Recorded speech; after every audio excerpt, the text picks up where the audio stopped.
On social media this week, a video's done the rounds, and it's a clip of an interview with Richard Dawkins. Richard Dawkins is being interviewed by the Irish radio host Brendan O'Connor. In the interview, Brendan O'Connor, whose daughter has Down syndrome, he asks Richard Dawkins to comment on a tweet he put out, where Dawkins had given advice to a woman wondering what to do if she found herself pregnant with a Down syndrome child. Dawkins had tweeted to her, "Abort it and try again. It would be immoral to bring it into the world if you have a choice." So Brendan O'Connor asked Dawkins to comment on that tweet.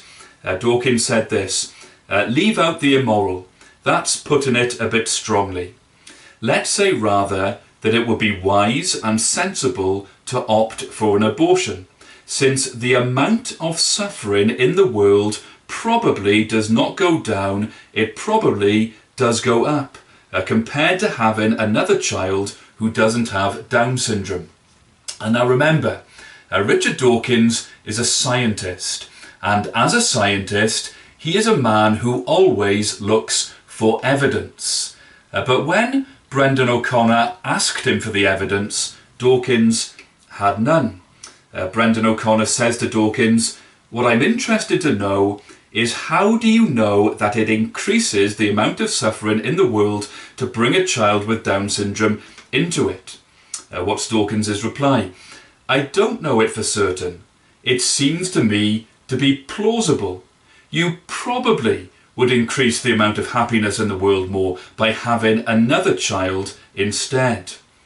Brendan O'Connor, "Do you think? But you have no reason for knowing that?"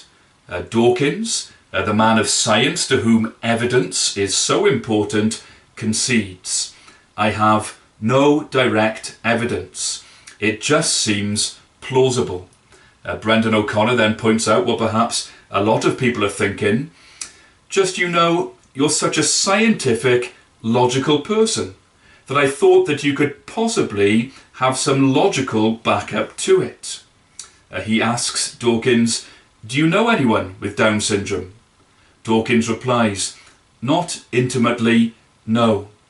Dawkins begins to say to Brendan O'Connor, "Look, I'm sure you love your child." But Brendan O'Connor comes in, "Oh yeah, nothing to do with that. I'm not having an emotional discussion with you here. I'm simply having a logical discussion with you." Later O'Connor says this, "Do you think it would be immoral for them not to?" Dawkins, "Let's leave out the immoral." O'Connor, "No, but you brought immoral into it." Dawkins, "Okay, well I take that back. I think it would be wise and sensible." Dawkins had no evidence to prove his claim that bringing a child with Down syndrome into the world increases the amount of suffering in the world. But it was interesting to see too that he was backpedaling, wasn't he, over that word moral, because Dawkins really was simply being a logical atheist. I read an article about that interview this week, and it quoted something from the historian Tom Holland.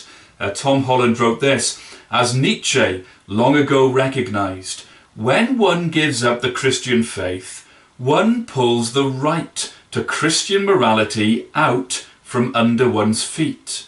The point is, as it's been put, if humans are simply the undesigned, unintended product of time plus chance plus natural selection, if we are just matter, well, where does the belief that any of us, including children with Down syndrome, but where does the belief that any of us have rights or value or dignity, where does that belief come from?